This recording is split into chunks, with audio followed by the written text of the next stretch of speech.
The heroes were harried by wisps yet again. Even in those depths, the signs of swamp and marsh manifested in the strange basins of fetid water. A more potent breed of wisp among them, known as a spell void. These creatures seemed to merely toy with the heroes as they absorbed their magic and fought from the safety of their own natural invisibility. Frustration filled the heroes as the wisps seemed nigh impossible to overcome. But Lump managed to outmaneuver one and allow Krucka to put it down. But that was when the wisps retreated to their basins, and into the room entered the ghost of Belcora. Confronting the heroes again with her patronizing threats and insults, she demonstrated the power she was so insistent they fear, and wiped Krucka's mind of all its faculties, leaving him nothing more than a walking empty shell, a book without a word written within.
So, last time the first time I was up in Vancouver, the gang and we all went to an escape room where we shot dinosaurs.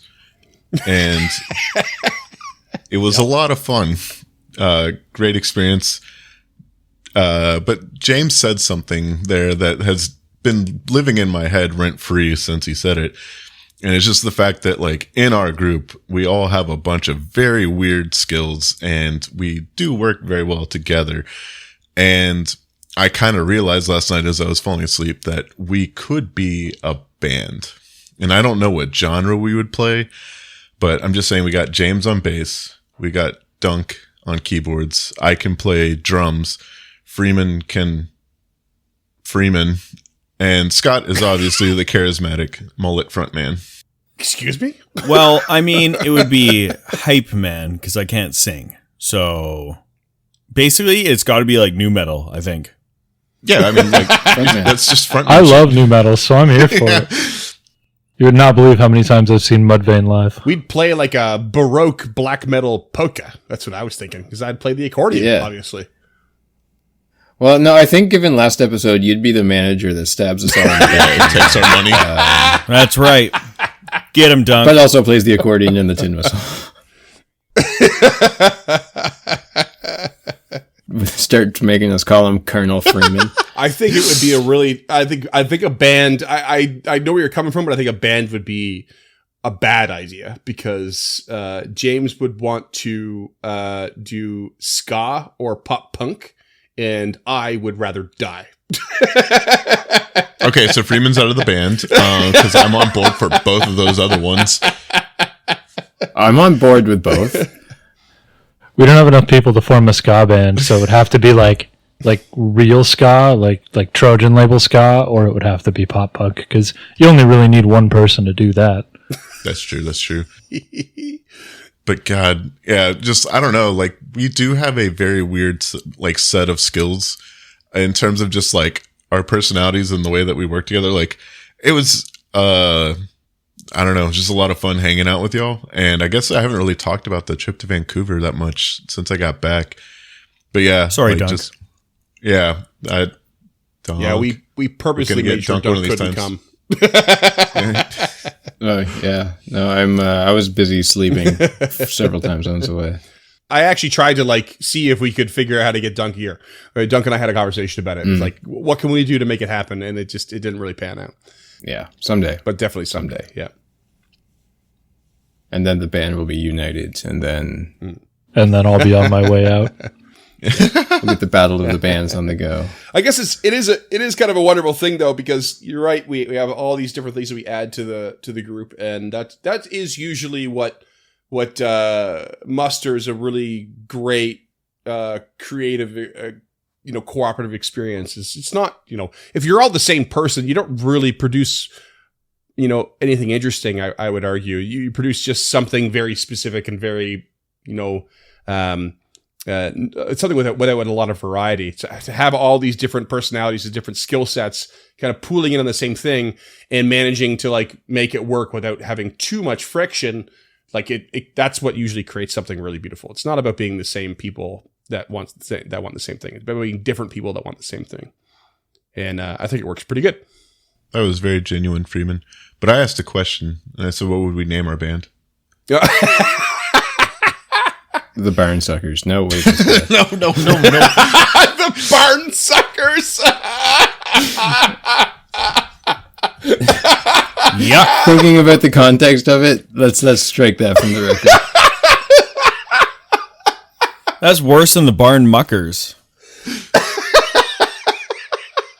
How about burn it all down? Oh, I'm going to go with the band though. So. I was going to go with Chart Toppers to tie it into Uncharted North, but yeah, I think Barn Burners is better. I once had a joke with a chef that I worked with that he loved punk music and stuff, and I was learning. I was still playing the accordion, kind of newish, and I was like, we should form a black metal polka band. It'd be great. We'll call ourselves Punching Nuns. And leave it up to the audience to decide whether or not the nuns are doing the punching or we're the ones punching nuns. I see. I vote for... A lot of thought went into that name. Yep. Didn't think it did. It's just his real name's David. That's the name of the band? Yeah. All right. What about Buddy Barber? That's actually pretty good. That's actually pretty fucking good. Oh no. I've got a follow-up story. Oh no, please. Go Scott. I've got a brand new follow-up story. Go, buddy. So it was just my birthday recently, and my mom e-transferred me a little bit of coin for my birthday present. And the security question was, what's your middle name? So I type in Philip, my middle name, and it goes incorrect. And then I type in Buddy, and I'm like, are you fucking gaslighting me now? The gaslighting campaign that has always been Buddy has begun. It's begun. Get your masks on. Jesus Christ. Holy shit. I love that it's now just a joke to your parents, too. The psychological torture is insane.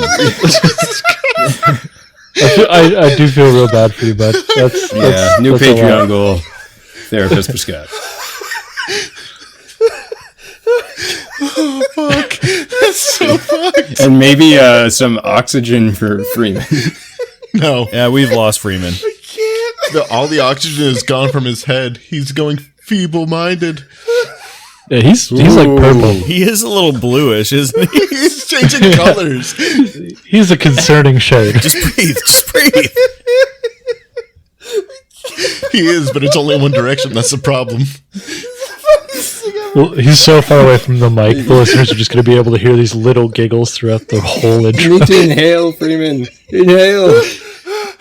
It's like I don't know if anyone watches I Think You Should Leave, but he does a skit where he goes into virtual reality, but he can't contain or realize he's still in reality, so he stops breathing, and he's like on a game show with his kid, and they're like, "Get him out of there! Get him out of there!" And that's what Freeman's like. Great show. That's still so fucked. Like, your parent. Oh my god. Like, what the? That's one of the funniest Yeah, it's things pretty I've ever chill. heard in my It's life. pretty chill. A second intro banter that went full into Buddy Barber mode. That's all we're going to get out of it. Somebody's gonna write down the lore of Buddy Barber someday. Oh, that would be a good folk punk song. Yeah. The Ballad of Buddy Barber. Oh my god, that would be really good.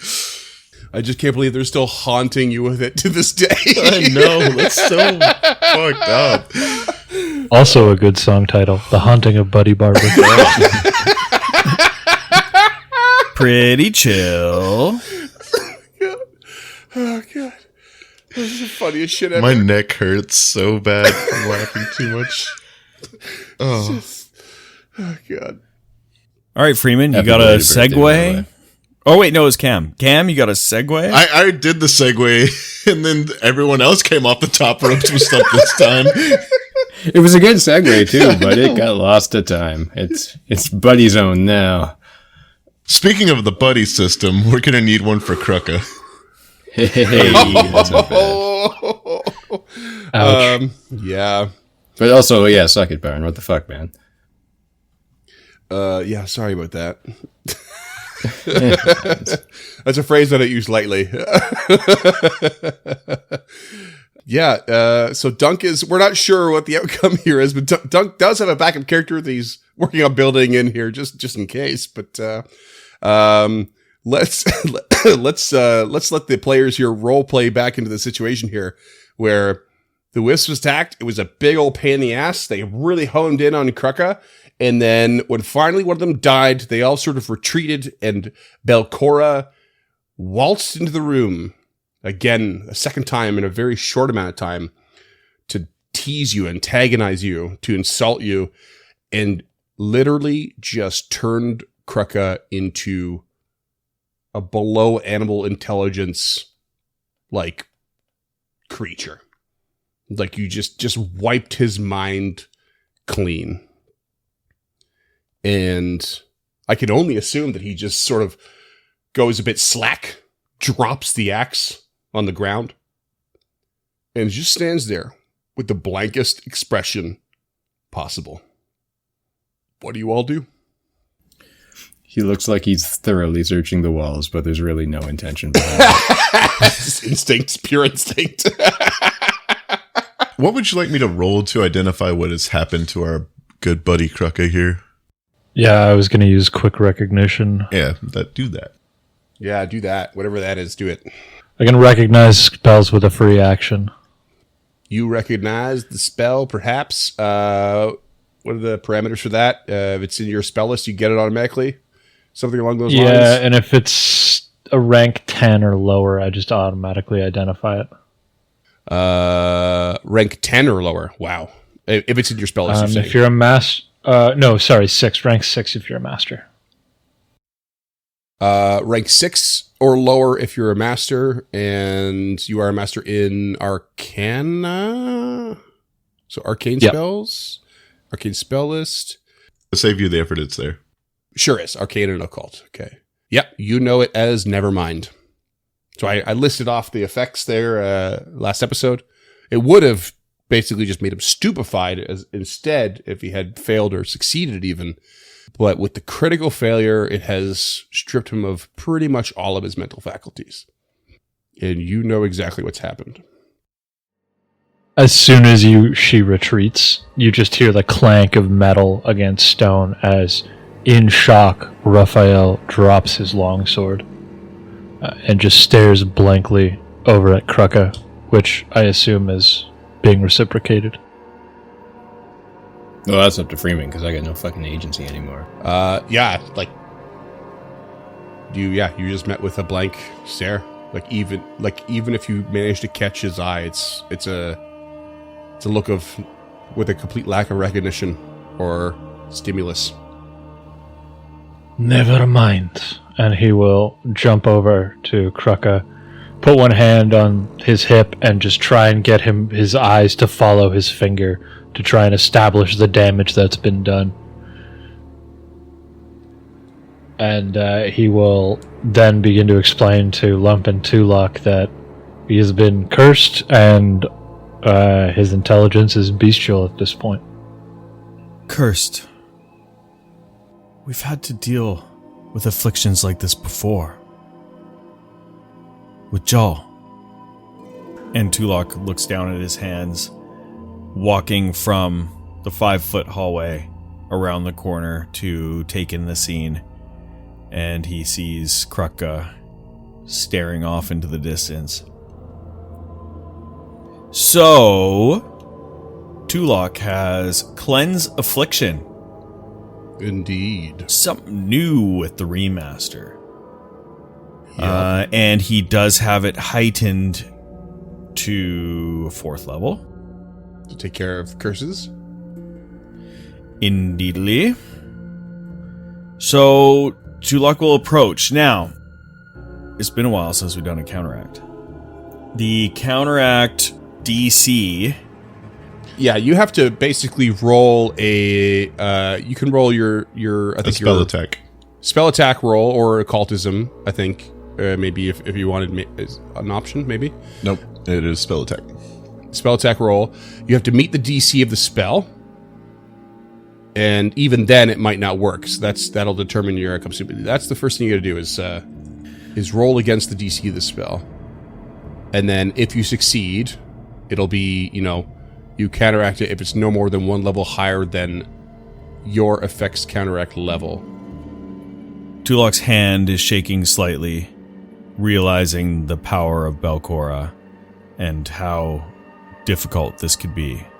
As the 2 summoned creatures drop over his shoulders behind him, a little bit of purple comes out of his hand as he casts guidance upon himself, and he brings his hand to Krukka's chest and will attempt. Is it possible to aid this at all? This is a spell, right? Probably not. You could argue for a spell attack roll to help guide the magic. That's the only thing I can think of. Or an arcana check, maybe, to help point out parts of the curse if Freeman's amenable. I don't know. Yeah, I don't see why you couldn't attempt to aid. What would you like me to roll? I'd say it's pretty sensible for you to roll arcana for that. The same thing that allowed you to recognize it. Appreciate that. I was ready for occultism. That's a natural 20 for a 38. So you get a +2, what's that, a circumstance bonus from the aid? Circumstance, yep. And then you get a +1 status bonus from the guidance. So you get a +3 to your attempt here, which is pretty significant. Tulok focuses in, feeling the supportive power of Raphael, looks deep into the energy that is Krukka and finds this curse and begins to attempt to pull it out, magic building and building from inside of him. And he rolls a 32. Failure. Not by much, I'll tell you. Not by much at all. Fuck, that was a pretty middling roll. It was a 12. I would trade you a hero point if I could. You cast this spell doing your damnedest, but it seems to have no effect to this powerful something, this powerful curse that Belcora has bestowed upon your comrade. What does that make you feel? What does that make you do when you realize it's not working? When you feel like you're up against something too powerful, perhaps? Tulok looks down at his hands, but he realizes that there's more within him than that.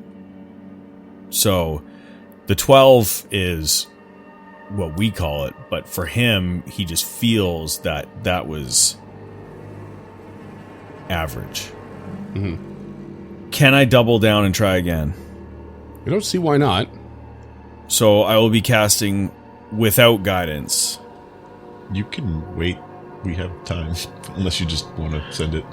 So, yeah, I was going to suggest we can blow the spell now and just try and get it out of the way, but I don't even think a regular success is going to get us all the way there. It might, but if we try tomorrow, I can use my guide to timeline on you. At attack roll or skill check, you roll twice and you take a higher effect. I guess this would count as a skill check. No? Okay, on the meta level, Scott needs to roll a 20 to get rid of this curse. I'm sorry. I'm still struggling a little bit about the counteract rules because we don't do it very often. So he only has access to rank 4 spells, correct? Or do you have access to rank 5, Scott? 4. Just 4. Let's assume he succeeded. What does that mean for counteract, Cam? Because it is a level 6 spell, it will not work. It needs to be a critical success to succeed against something that is 2 levels higher. Yeah, it needs to be critical success. Yeah, That's easy. Just got to roll a 20. Yeah. 1 in 20 shot. 20 or a 10 above, whatever it is, which is not low. I believe in you. We know we'll be in the mid-40s. So that's my point. Yeah. You absolutely, you could feel the power of this magic, that's for sure. You could feel that it is incredibly potent, incredibly difficult to get past. It is not technically out of your reach. You can try again, Scott, if you want to spurn the spell slot. Roll that die, as it were. Tulok looks at his companions. Perhaps we should wait an hour. I can cast guidance on myself again and try again. This is going to be very, very difficult. But I believe we should try. I would agree. But it could be better to lick our wounds in town, Master Tulok. If I have a night, I can work with the flows of time to perhaps aid you, and possibly we could use assistance of maybe Morlabent or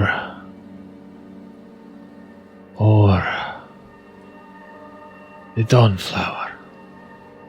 Let's leave this place then. I'd like to take a little bit just to patch ourselves up in case we run into anything on the way out.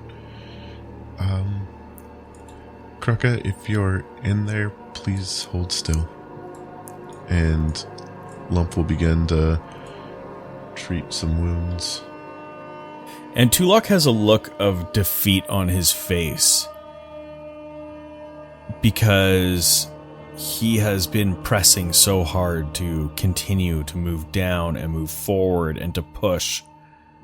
But that just got stuck in its tracks immediately with Krucka in this state. Raphael will pull the rope out of his pack and a ration and tie the rope around his and Krugga's waist and just slowly give him little pieces of the ration and drinks from his water skin. God. You put him on a leash? So honestly, we kind of have to. He's bestial. That means he really understands 3 things, excrete, eat, and sleep. Yep. Krugga just feels the water. Krugga just feels the water on his face a little bit and kind of. Krugga. Yeah, I mean, he's essentially a green-skinned Pokemon with a giant axe at this point. He is gray-skinned. Krugga is green-skinned. Oh my god. Did he say his name or did he say something else? It could have just been gas escaping. Let's hope. No, I've heard gas escaping from Krucka. It sounds completely different. It's thunderous. Thunderous. What did he say? It sounded like Krugga. Well, clearly his mind is feeble. That isn't a name. The name is Krucka. Never mind. Clearly. Well, at least some of the syllables were correct, and there is something left in there to be saved. These are all good things, and thanks to Master Tulok, we know that saving our companion is within our reach. It must be done. We cannot continue without him. He is the strength behind us. Wouldn't it be funny if Raphael followed in Arthur's footsteps and started mounted combat, but he was just riding Krucka? But over the course of 20 minutes, Lump will patch up Ruff and Krucka. I believe we're ready to head back up to the surface. And Lump kind of turns and looks a mix of emotions, anger and frustration towards the door that Belcora came through, before a deep sadness and regret at Krucka, before watching the dog walk an orc out in some weird, bizarre twist of the way things are supposed to be. With a small smile on both their lips. Tale that's old as time. And that's where we're going to call it. So you make your way back to the surface? Yeah, Okay. Getting there, though, we have an elevator to deal with. You do have an elevator to deal with. Also, Lump has a new charcoal black short sword in their hand. Did it need to be identified? Sure does. I think you two can handle that while Rough walks Krucka to the elevator. Tulok could have been doing it while I was patching wounds. Sure, that's smart. From over his shoulder, Tulok busts out the duffster. Oh, hello, friends. What can I do for you? That was a rough fight. Couldn't see anything. Tell me about it, Duffy. Okay, there was nothing to be seen. Oh, it was so crazy. Every time you turned your back, I saw nothing. That's all I know about it. I agree. If this was pre-written, as if it was in a book or something, it would just be so boring. Oh, it would be poor craftsmanship, yes, undoubtedly. And then for someone to inflict that upon others without thinking, maybe this would be boring for the people who are playing or potentially listening. Oh, but you know as well as I do that people get their jollies in very different ways, Master Tulak. Yes, there truly are some freaks out there, Duffy. If you produce mundanity for someone else and it gives them negative feelings, some people enjoy that. Trust me, I've eaten many a book. I know all about it. Great chat. And then just wow. For the listener, there was some heavy subtext in there that I'm not sure if you understood. Okay. Is subtext? Does subtext mean that when a book is in like an in his belly in an extra dimensional space? It's like it's a sub. Yeah, subtext is when he gets indigestion. Yeah. It seems to me that this strange little short, although it is not very tasty, it tastes a bit like an old barbecue. There seems to be no specific school of tradition of magic. 29 on occult. You have identified this as the Gloom Blade. Ooh. It is as black as coal, and the blade grows more potent in darkness. While in bright light, it functions as a +1 short sword, despite and it doesn't appear to radiate a magic aura to detect magic or similar spells unless it is a spell of 4th rank or higher. I didn't bother bringing it up because I know you cast it at 4th rank or higher. But in dim light or darkness, the Gloom Blade suddenly functions as a +2 striking short sword. And whenever you use the Gloom Blade to attack a creature that you're undetected by, you deal an additional 1d6 precision damage. I actually do 3rd rank detect magic. Tulok does 4th. Oh, okay. Well, that's pretty chill. Except for we always have light. Yep. It's a neat weapon, but it's very situational. Krucka But it looks so cool. has dark vision. So cool. Perhaps once we've taken him to town and he's feeling himself again, he would like this. Perhaps. But first we have to figure out a way to get him up and Lump's eyes traverse upwards. Like, fuck. I have one casting of fly. You hadn't taken the time really to look at the elevator, That was the other thing I was going to ask. Can it be fixed? but if you're going to make your way back around to there, by all means do. And you can see that there is definitely a series of levers and such that definitely once made it function. A lot of it is rusted machinery, but looks like it can still be coaxed to work, perhaps. Basically, I will need a crafting check, perhaps. Krucka? It's all you, Duncan. Fucking grab that crafter's eyepiece out of his eye and someone take it. I'm +3 untrained. I think Lump has good crafting as well. No.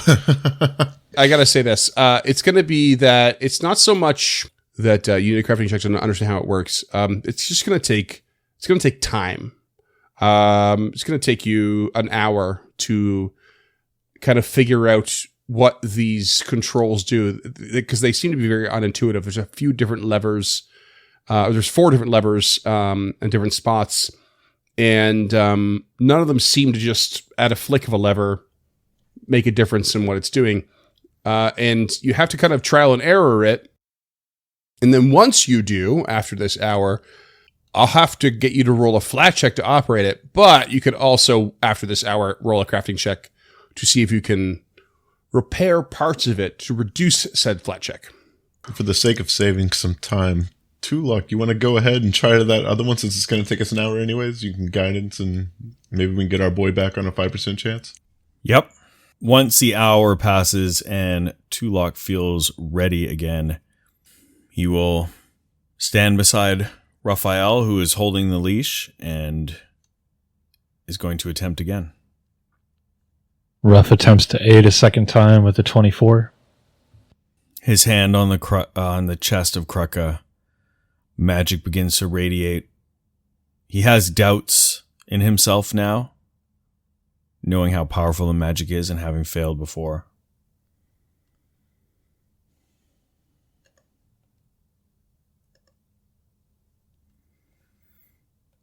And he feels again that the magic is not enough.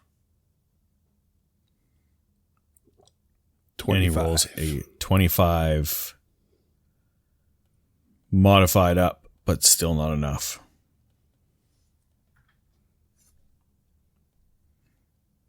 I'm not powerful enough. I can't do it.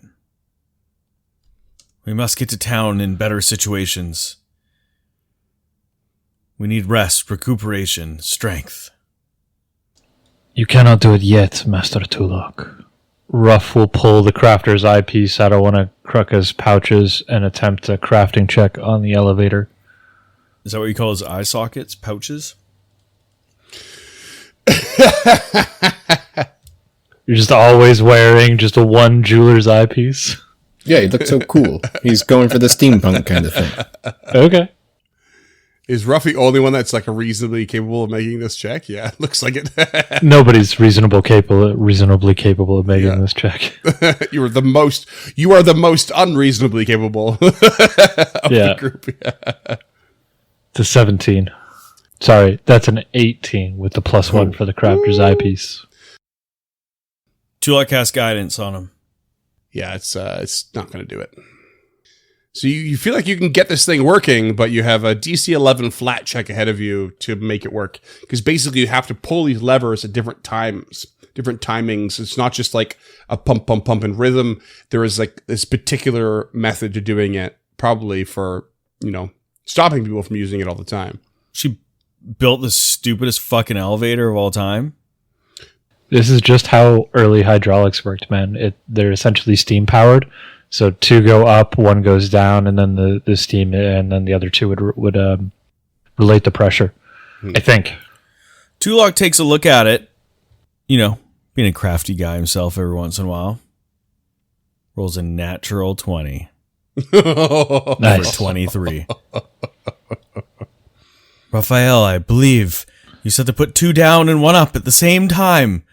What a stupid design. I love the idea that Ruff failed just because he was like hanging on one of the levers and he couldn't quite get it down. Tulok just comes over and pushes it down Yeah. all the way. Just by pushing down on Ruff's head. Yeah. You can fix this elevator, Master Tulok, but you can't fix Krucka. Uncalled for. From Krucka just escapes an ooh.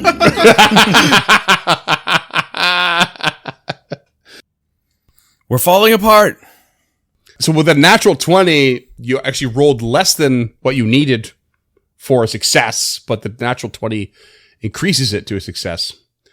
You know what a bitch is that I literally just could have saved goddamn Krucka's life, but Yep. oh, when I Could've. was trying to roll Nope. that. Not going to happen.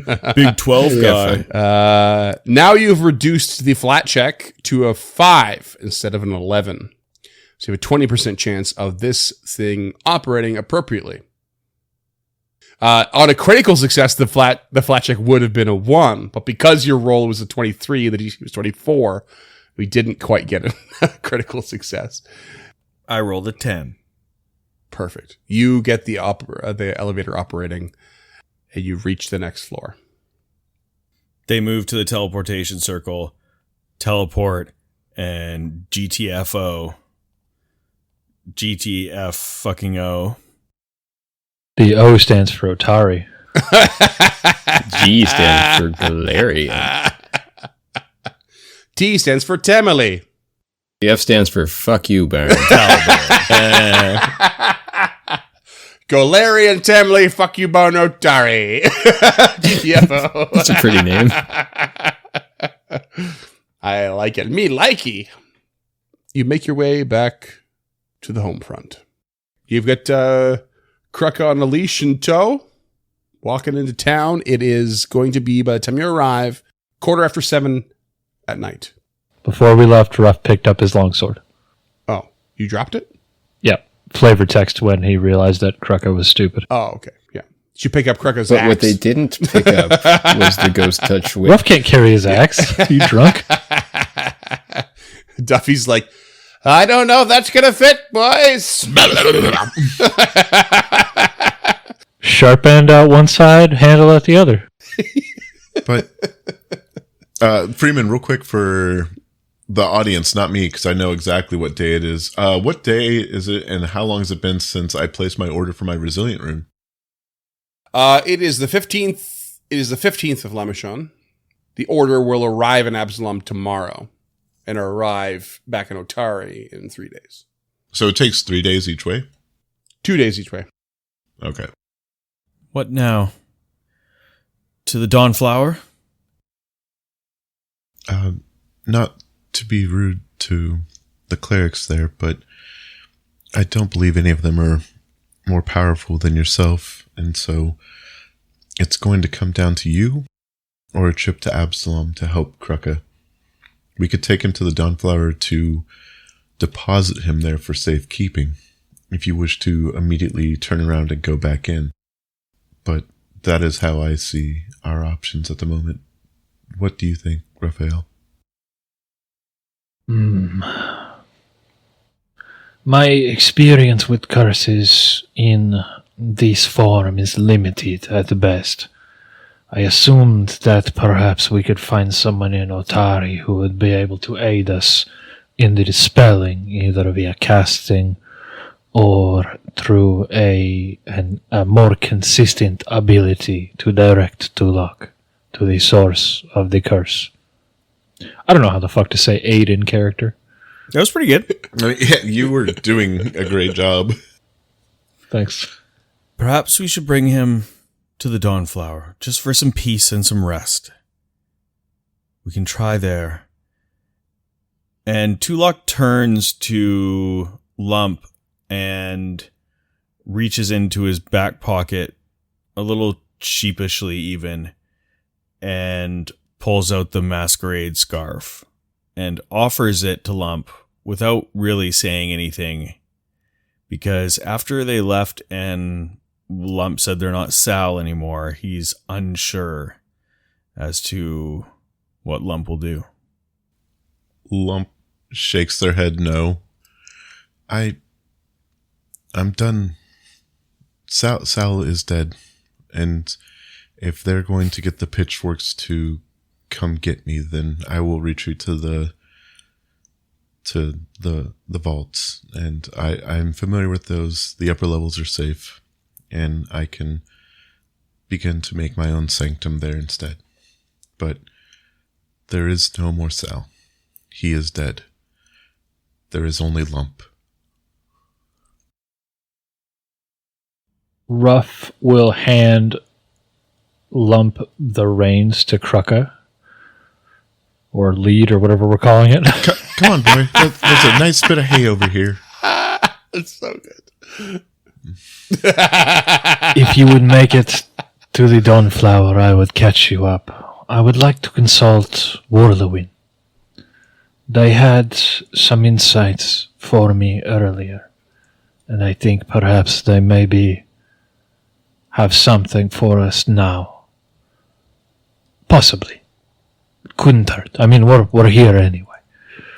But I will meet you at the Dawnflower, and Lump, if anyone in Otari gives you trouble, remember that you are a friend to Tulok and myself.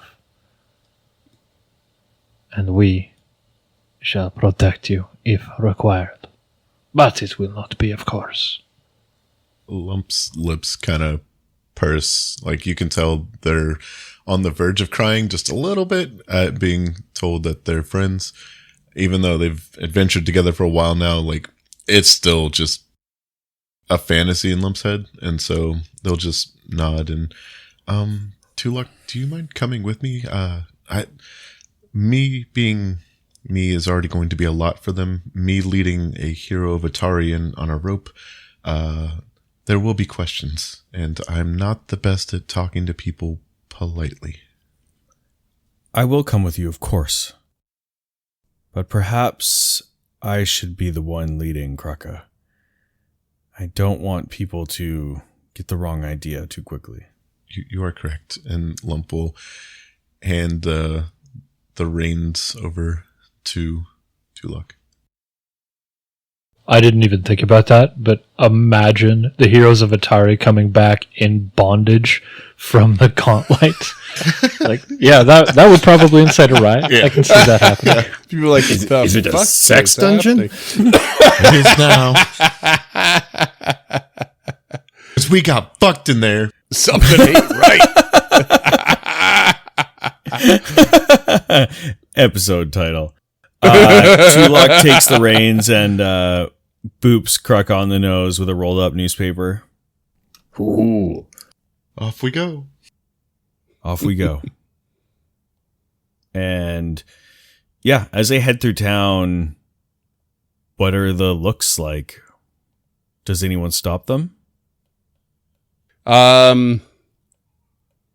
Yeah, I mean, it's a bit later at night right now, so it's about 7:15 in the evening. So you don't see too many people along the road. You might see the occasional guard kind of doing walking a bit of the beat and kind of wandering along, but they might give you like that sort of, concerned nod, but of appreciation to you as you walk through. But otherwise, they don't really seem to notice that you're dragging Krucka along by a lead. So I think you're pretty safe for the most part to avoid too much attention. Where is it you're heading? Things seem relatively calm, though. Yeah, it's because the town has a tendency to get back to status quo pretty quickly. They have work to do, they have money to make, they have lives to live. Obviously, there's been this long track record now of them prepping the city for the town for more of another attack. But no evidence of the gauntlet having popped off in our absence.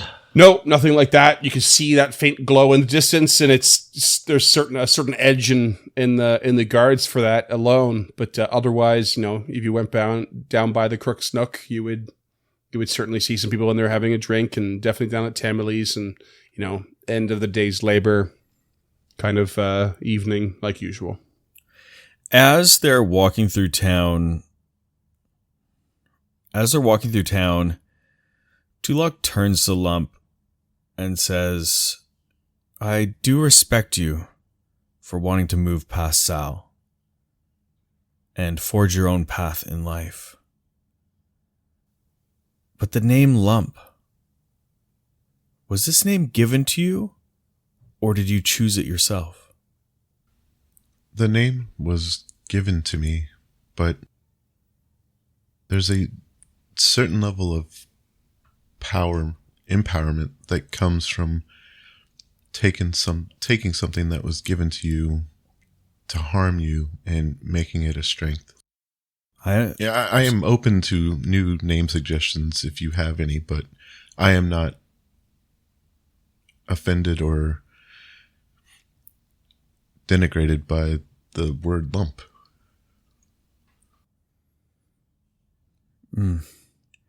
I don't wish to push anything upon you, nor have I thought of a name that I would think to be better. I just simply want to make sure that the power that you're taking is in your hands, and I will respect whatever you decide. Feel free to give me a nickname if you choose. I've heard it's a term of endearment or a way of showing affection. True. I'll think on it. Lump backwards is almost pummel, which is kind of great. And Lump just whistles in harmony with themselves because they have two mouths. Yucky. It's like a whole different version of Mongolian throat singing. I was just thinking that. Yeah, right. Two Man Barbershop Quartet. Don't get him started. He's a whole choir. They're a whole choir when they cast Mirror Image. That'd be pretty dope. Simulacrum. Just a Halo chorus. Yeah. But yeah, assuming nobody stops us, make our way to the Dawnflower as Ruff goes off to Whirlwind. Okay, so you're going to Warlewin. Yeah, he's going to venture over to the Stone Ring Pond to see if they're there. Yeah, there's always a little retinue of druids kicking around, and Warlewin is nearly always, at their side. And it's just Ruff approaching? Yep. Whirlywin, may I take a moment of your time? Of course. Have a seat. He'll kind of pull her a little bit away from the other group of druids there so they can't hear. He doesn't want to incite panic in the denizens of Otari, and he doesn't know what telling them any really details about what's happened to Krugga will do. So he's going to attempt to speak to Warlewin quietly and directly. We made it down to a further level on this last trip. And Krugga has been inflicted with quite a strong instance of a spell called Nevermind. Normally this is primal and occult, but you and your druids have knowledge outside of these two spectres, of which Tulok and I are masters. So I came to consult you and see if there was anything a natural world could offer to counteract a curse. I appreciate you coming to me. It's lifting afflictions is sort of what we do in a way, but you are mistaken on one account, my friend. It is not under the primal tradition, but never mind. Power. It is indeed arcanic in nature, but also occultic. I understand why you would know this spell, but It's not in my purview to lift it, though I might have some access to the removing of some afflictions, the cleansing of them. But what you described to me, for it to be beyond the power of your companions, I'm afraid it would certainly be beyond my own power. Your candor and your time are appreciated, as is your counsel, Whirlwind. I would be remiss if I did not ask. But if you will excuse me, Tulok, Kraka, and Lump are waiting for me. May I count on your discretion with these particular news? Discretion, of course. And if you trust in my discretion, perhaps you will allow me to search out others in our network amongst the druidic people. Perhaps I can find someone who can help you with this sort of thing, though I cannot guarantee a time frame. If you let me, I will spread the word in a most subtle fashion. See what I can find. Let. I would rejoice if you could aid our companion. He's been not only a vital ally in the fight against evil directly, but a vital ally against the evil within. His quips cure loneliness. His presence instills confidence. Please, anything within your power to return our friend to us. But I would prefer if this knowledge remained outside of Otari.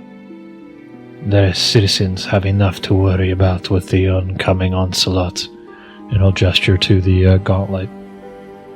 This is why I ask for your discretion, but I trust your methods. Our friend is an apt phrase. Crocker has never been one for the civilization, no matter how small the town may be. He's always been an ally of ours, at least in the realm of respecting and appreciating the land, living amongst the forest and nature. I will do what I can. Where do you hope to leave him? If you don't want the town to understand the affliction that's been put upon him, perhaps bringing him here might be your best resort, though we are perhaps most vulnerable to the godlight on the edges of the town. That would be much appreciated. Our next stop is the Dawnflower to see if Vandy has any ability. I imagine we will touch everyone who has an expertise in any of the magical traditions. But should we need to rest him for a while, your hospitality would be second to none, I am sure. Should you choose to put him in our charge, we will see him safe. She gives you like a kind of nod. And Ruff will bow, because his eyes are definitely watering up at this point. He's been trying to keep this brave, happy, we can do this. This is within our realm, this positive attitude, because he's starting to remember little bits of himself. And he's trying to bring some of those traits back, but now that nobody's looking, this fucking hurts, and he will just... I imagine the more time you spend in town, the more the memories flood back. There's a reason he specifically hasn't been to Arthur's in-town house yet. I kind of love it because you have this, there's this element of pain in town that is like, for very different reasons, but kind of parallel to Lump, you know? It's like, you both have this sense of something within the town of Otari that affects you deeply and that is difficult to handle. Love it, but don't want to be there. Yeah. Yeah. Yeah, I guess he'll head to the Dawnflower. at that point. And the you others have Lump and Tulak have gone ahead. Yeah. You know what I keep thinking and keep forgetting to bring up? Was we haven't seen fucking Volok in forever. And I kept meaning to bring it up when we were on the devil floor. Because I'm like, I wonder if Eurevian let him through the force field. Or he somehow got around it. Or maybe because he was all these little fucking creepy crawlies, he could have gone down the stairs that were all crumbled. But either way, that little fucker is out there somewhere. It sure is. And I don't like it. Always wriggling in the back of Tulak's mind, as it were. Always. That's right. wriggling. Yeah. And they enter the Dawnflower. Kruka following. I still can't get the image of beyond the leash in my head.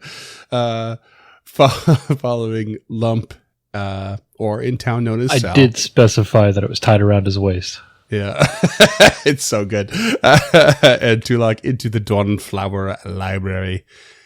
What do you do? Vandy? Vandy, are you here? Just start calling up Vandy. And then if he sees one of the young scribes or whoever running around, you, get Vandy for me. Now. They're pretty quick to hop to attention, and for the hero of Watari, and they go find Vandy, who comes down in quick stride, still lively. Tulak knows kind of the layout of the library, so he is leading them towards the room where bodies have been kept before, where he cured Jal of the curse. Like, he kind of is just heading in that direction to that room.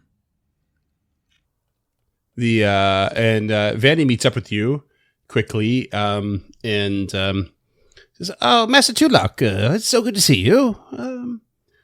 And Sal, lovely to see you again." Lump looks very confused. One eye blinking. Did you walk in without the scarf? Oh shit! Yeah. I missed that. So I was like, while you guys were coming into town, I was busy working with Duncan and doing shit. You're so good. I was not paying. Yeah, Retake that. Yeah, I was kind of wondering why earlier you were like, didn't say anything about the guards. Yeah. No, I totally missed that. It's dark. They weren't paying attention. Yeah. Yeah. Call that. Yeah.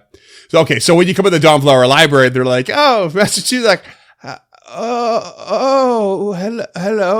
hello, friend of Master Tulak." It's Please, get Vandy now. yeah. And then, so you're heading towards, you said, where Carmen stole the sword? Is that what you said? No, where there is a room where the dead have been prepared there, and where he cured Jal of his curse. Right. Okay. Yeah. So you go to like their sort of de facto infirmary, and you walk into this room, and it's still got a few books around on the shelves and stuff, but there's obviously some extra setup for some medical attention if needed, and some sort of beds or divans or little like shelves, it's like a window sill kind of things to set aside for people to lay on. It's not well designed for bodies, but has enough space for using the space for that such. Fuck, I can't use words. It's been repurposed. In many ways to suit an emergency. And as you step in and you're waiting for Vandy to come join you, you can't help but eye at the corner of your eye a very small body under a sheet on one of the windowsills, still gently reposed, waiting for burial. Oh, shit. The slouch. The slouch? Oh, it's Physic, yep. perhaps hits you in the feels real hard, real quick. Lump being a little, perhaps unaware, and Krucka completely and utterly unreactive. Perhaps Tulak feels quite alone for a quick moment. Tulak, it's one of those feelings when you lose all feeling, and Tulak just kind of locks his eyes on this small figure and almost just floats across the floor towards it. And his arms feel like they're 1,000 pounds, and he can barely lift his arm, but just enough to kind of gently have the cover between a few of his fingers. He slides it down just enough to reveal the face. And he stares down at the lifeless eyes of Physic. And he just remembers Physic so full of life. And his nervous energy and his excitement, and it just drains him of energy seeing him lying like this. And you're right, he does feel alone in this moment. His eyes start to well up, and a single tear even down his cheek, because he's forgotten about the fact that they had to bury Physic. And he didn't forget about Physic, but he put this to the side, and he knows that Physic deserves more than that and deserves a good burial. So he is sad and ashamed. Lump will just put a hand on Tulak's shoulder. Is this someone that you knew? This is one of the original members. When we originally dove down into the Abomination Vaults, we didn't even know the name. We had no idea what was in store for us. We just saw the light. It called to us and we answered.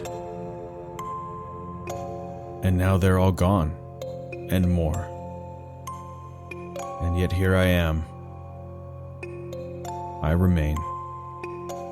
I feel the pain.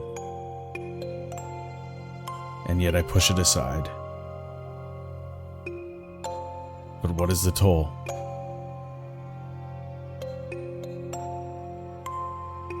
My pantheon teaches us to not give in to despair. It doesn't mean to not feel. It does mean to continue. And I like to believe that this person, this goblin, would rather know that you are doing the best that you can, and would probably tell you to go a little bit easier on yourself. And I know that's hard to hear right now with Krucka in the balance and being confronted with this person again. But it is important to remember that you are making a difference. And perhaps it is slightly easier for me to internalize these things because I served in the military and death was an accepted thing. And I don't know your complete reason for being here, but the fact is you continue to stand up each day, dust yourself off, and go again. And the gods that I worship would smile upon you for it. And the townspeople need you.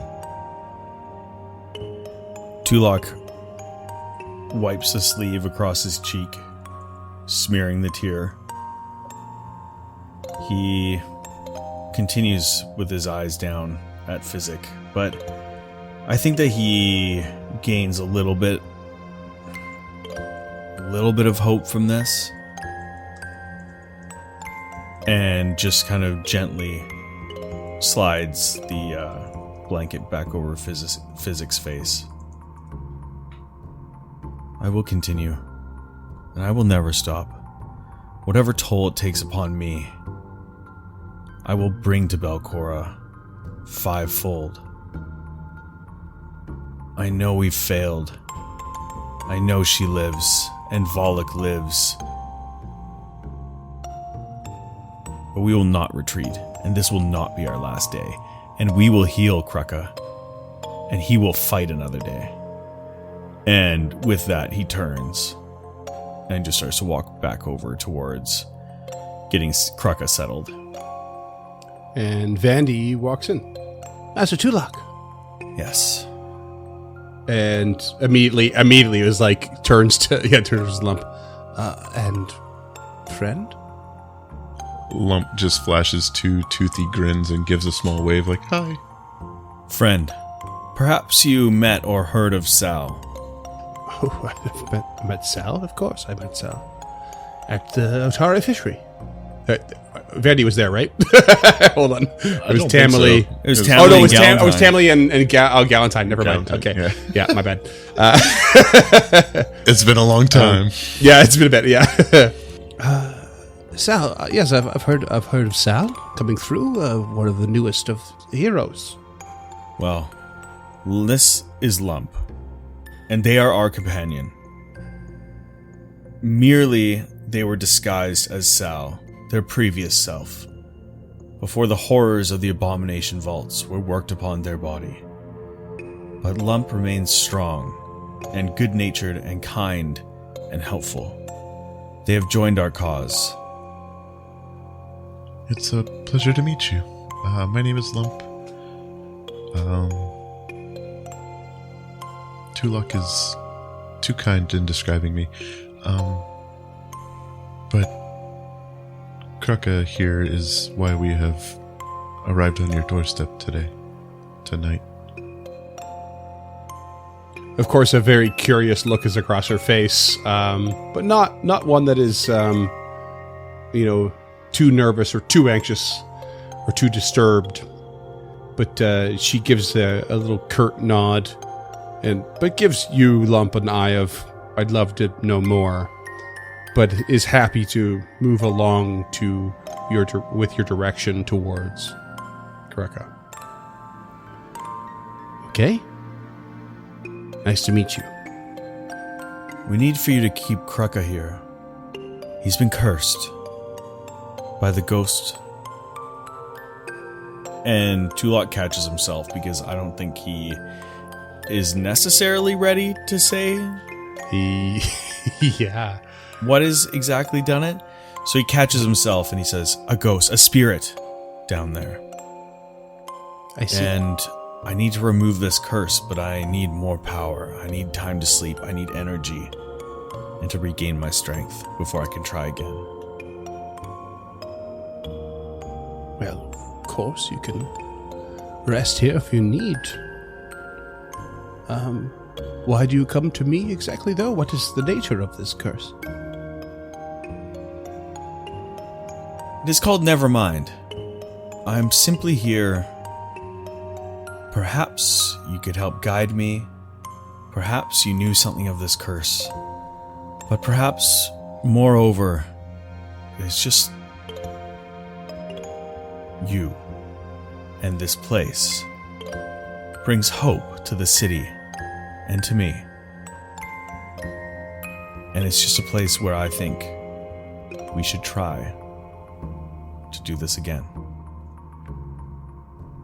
She sort of, in her own way, balks at the mention of the spell, and as she sort of half listens to the rest of what you said, she slowly wanders over to Kruka and starts pulling his eyelids, bottom eyelid down to look into his eye better, and kind of like turning his head a bit, and like doing a few small, simple stimulus reaction things, and very quickly finds that she's very unresponsive.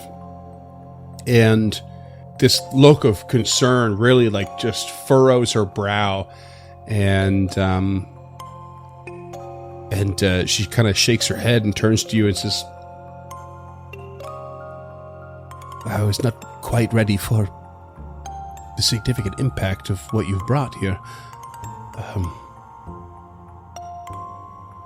I guess a small kudos to you, Tulog, for handling it so stoically.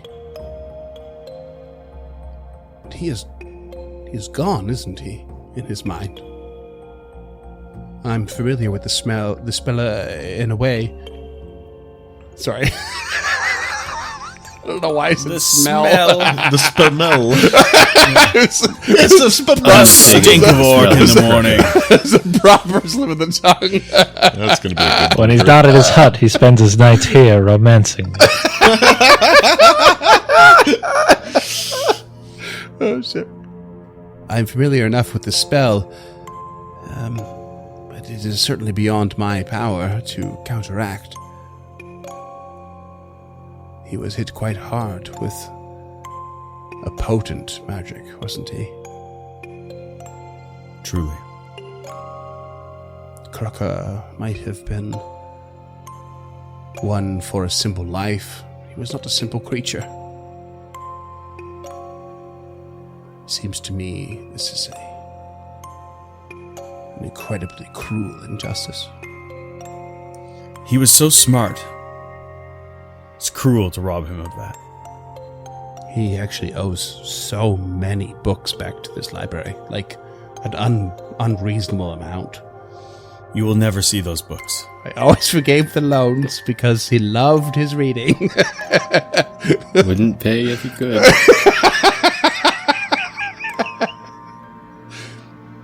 He is, of course, welcome to stay within our care here, but something tells me you're looking for perhaps a little bit of subtlety in this matter. Indeed. Especially regarding the ghost. She kind of gives you an eye. She caught your stumble.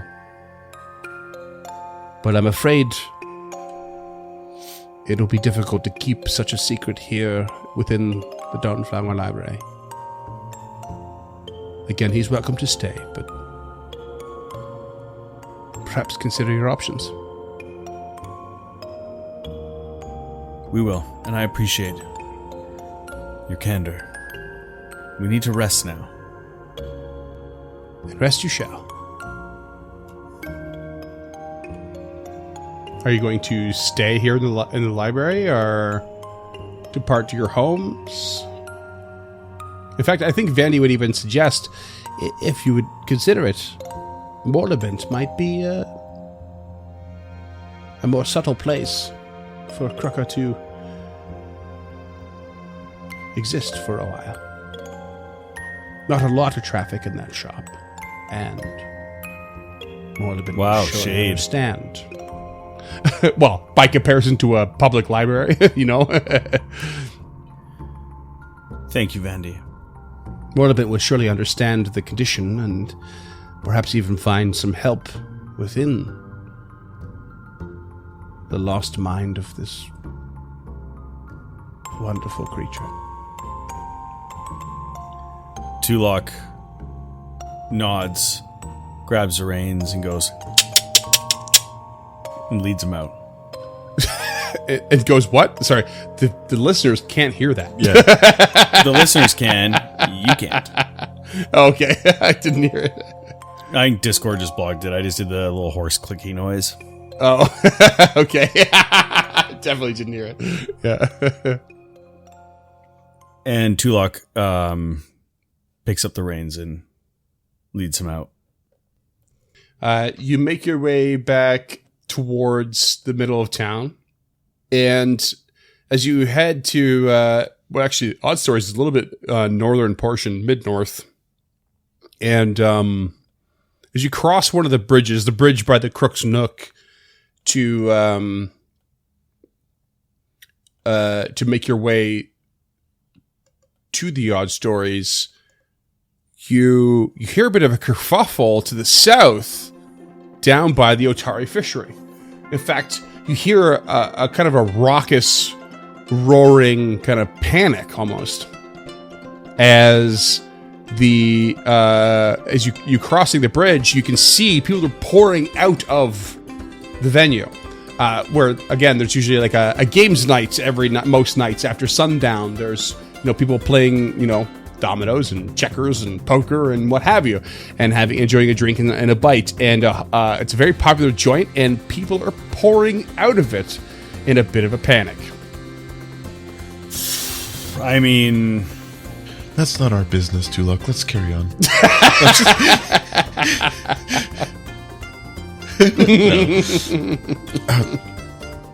How far away is Morlevent from here, Tulok? to the north of town. Okay.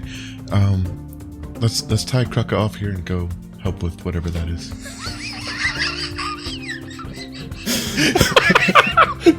Just give him a feed bag and you're on your way. Dive in the horse post outside the Crook's Nook. I'm sorry. If Krucka was dead, I wouldn't be cracking jokes, but he's just being wonderful. It's fine. It's perfect. It's so good. But yes, I believe we should investigate. Let's go. All right, so you tie off Krucka and do a quick wander down, and there's a seems to be like, it sounded like a bit of panic, but as you get closer, it seems to be a more of a gout of confusion, where someone had it's like when someone says fire in a movie theater and everyone runs out, but then they're kind of like, where's the evidence of the fire? It's like this weird kind of like vibe, like, okay, we all ran out, but like, what's the deal? I'm not seeing any evidence of what happened. I don't really believe it anymore. You push your way through and get yourself to the entrance. And popping your head into the front door, you just see Tamale standing there, peg leg, with adorned with pink and black ribbons. Arms folded across her chest. Actually, kind of folded across, but like one hand is like pointing that finger. Like pointing that finger and giving a rant to someone's face. And that someone is this small little dragon kobold creature. She's just like poking at its nose, at its snout, going, "What on earth are you doing in me basement? What have you done, and why are you here? Explain yourself." And that's what we're going to call it. Oh, come on. No character voice? Come on, Don. Give us a character voice. Give us a little sample. I'm actually really glad that happened because I was not doing well on practicing that character voice muted off mic. Somebody's going to have to mute that. But it's going to be something like, well, if it isn't the heroes of the dark. Yeah, I'm going to have to work on that. I love it.